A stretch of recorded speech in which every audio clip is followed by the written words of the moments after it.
This is Karamoja Subregion, the land of beauty and strength, where cows walk with pride and culture cuts so deep in everyone's heart. But when the rains have stopped, the gardens begin to dry up, the granaries run empty, and the father is left with nothing to feed his family. Then he makes the hardest decision of all, to send his daughter into marriage so the family can survive another one more day.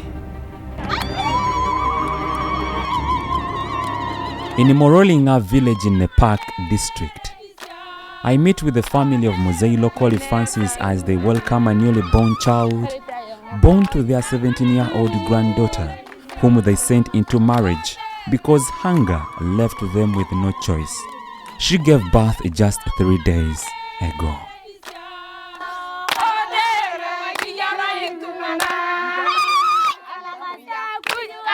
Priska. Yes. How are you? I'm fine. Like, are you fine?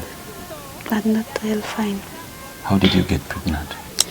Firstly, yakatari ang pakalakata siya school. Buwata siya school, yakata siya school ngaglase ang kan. Anya nini abuta daun tatwana. And ke daun. So a boy kini alakalan ke boy kini yakatari ang mayakang loshi lapolon. Tama kini yakang lo school. And ke kini yakang lo school. A boy them niya nang P6 ngon. Tadaun niya daun wal datwani. Tadaun tunga nakata siya school. Niya daun tunga nakata siya school. E boy kini aloran ke boy kin. Bugana teza kha kamat. Atoka dabuta kha wa shela jelek. En ka kha wa shela jelek. Don't tell kha kamat baki boy. Why did you send your daughter into marriage? Oh yeah. Ibarata maragu kwena buko kwento tolo dukul. Apakeda mam. Atokera tuanga ni ngawa tamara yei. Aba bwa tamago kwena ni kipiyora gataji. Kada wuni ataji ama keda butoto na ka koku. Olo de kataji ngezi. Abuna yata mabga robo kini lore kar ko ire muni do kle. Yana ire muni ge kle. Ale ko to robo. Ngopo na ina ba gugu. Ngene yata na bo. Ego gwen. Ngana be bongora na bo dar lo kuluda. Ikechi ka onanga korona pagana yoko kwen ngune yakadi ni kam. E botalo bala ambore yene. For families living on the brink, marriage becomes a bargaining tool, a way to reduce the number of people to be fed, and in some cases to receive support, however small, from the boy's family. At Kangole Health Center 3, the waiting area is full of teenage mothers, some carrying their babies, some are pregnant again. Many of them have walked long distances up to 10 kilometers just to receive antenatal care. How did you get here? Alipite bunuyo panege. Alipite dolnuyo. Ainyo bo anka jen kama toka ke gali ke pig na pay kai. How far? Around 10 kilometers. You walked 10 kilometers to come and attend antenatal care. Where is your husband? Where is your husband? What is she saying? The husband is there but went to the bush to burn charcoal. With little land left to farm, charcoal burning has become one of the few ways families make money in this region. However, this practice worsens environmental degradation, cutting down the very trees that protect the soil from further drought. A painful cycle, one feeding into the next. But not all stories end in silence.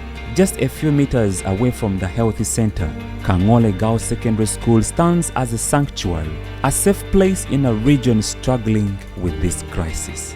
This school has produced leaders like Uganda's Vice President Jessica Lupo and the climate activist Ariama and Deborah, who also gave birth as a teenager. In 2014, I was in this class taught by Madam Akelo. So as a young girl like you, I got involved in sexual abuse or in what we call sex. Senior woman teacher. Yes, sir. What does it feel or mean to have the first menstrual period for a young girl in this facility? How does it look like? Some of them are always traumatized because when they see that, they associate it to many things. One, in most cases, they feel now I can easily get pregnant once I have seen my menstrual period. The moment I mess up with a man or a boy, I can easily get pregnant. What motivates you to stay in school? What motivates me to stay in school is that I am a girl and I deserve a better future. Looking at this community, you really see a lot of poverty. Take for instance, these girls who are dropped out of school, those ones are forced into early marriages. You really find that someone does not have peace in our home. You realize that maybe what you had yearned for, you're not getting at that home currently, and you'll be like, I wish I could be in school. I'm here to remind you of one thing. You're going into the longest holiday, okay? Almost 2 months. Make sure you come back to school the same way you have left.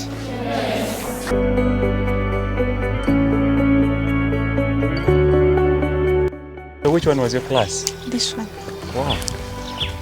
For many schools in the region, the story is quite different. Priska's former primary school where she sat her primary 7 exams now stands deserted. It closed due to the high number of dropouts because when hunger enters a home, education becomes a luxury. No, we need rescue. Just imagine the classrooms, look at them. Supposed to. See, they're all closed, no office is open. Oh my God, Karamoja, my land, when shall we develop? In Matani Trading Center, I gather a group of men for a dialogue. Gentlemen, it's a pleasure to have you here, okay? But I would like to hear from all of you. The problem of climate change is affecting all of you here, right? Yeah. But I believe that all of you here, you have a solution to this monster that is affecting you. It's about 9 a.m. but it's hot. It's really hot. Yes, we need peace because God does not like blood shedding. That's why the rain cannot visit the place.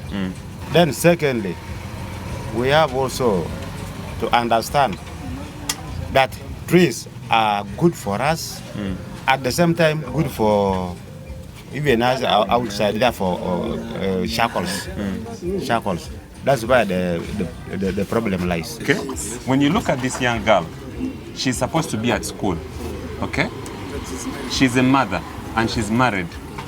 What comes into your picture? Why do we have early marriages here? Why do we have teenage mothers here? In fact, to the government is just to educate and organize many schools, and the schools will be there and educate them and support them.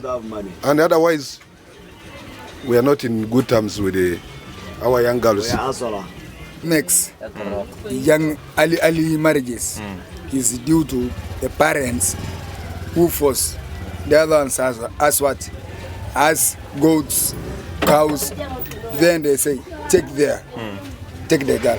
Alex. The problem is, for us in Karamoja here, we don't have schools for government schools. You can even find that the community try to open what?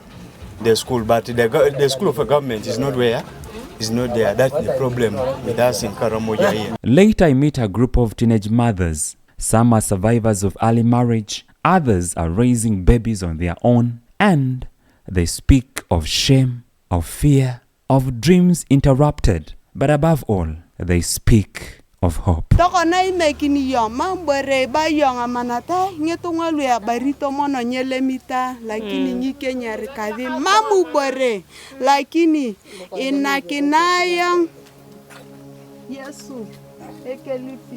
Bikira Maria inakinaya support ake mujungi ne mujiayo auditoria nguf alokirokoni auditoria nguf iko again inake support ya waki muj apolo kwaku 4 months ageo kwaku kwana 6 months emuja kwaku. I will be in the class.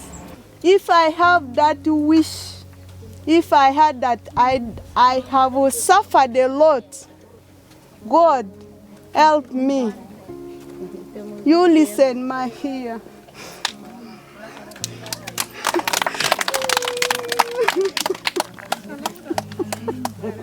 Okay, as we listen to our sister who has gone on tears. Okay. What was she saying?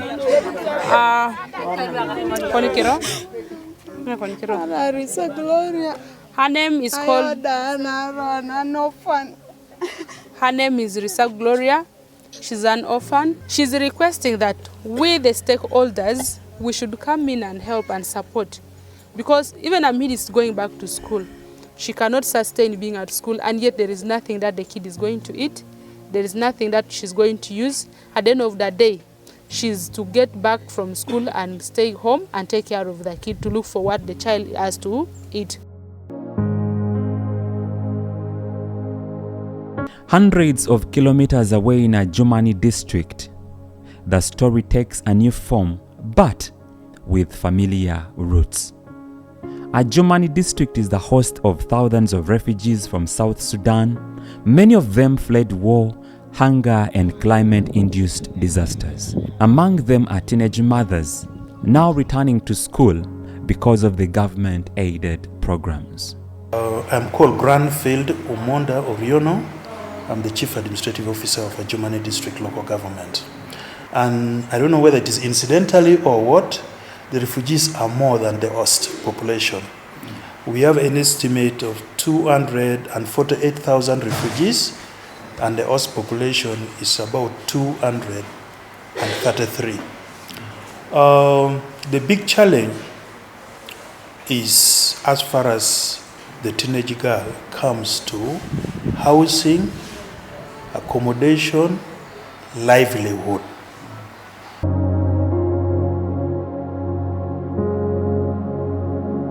Climate change is not only about rising temperatures.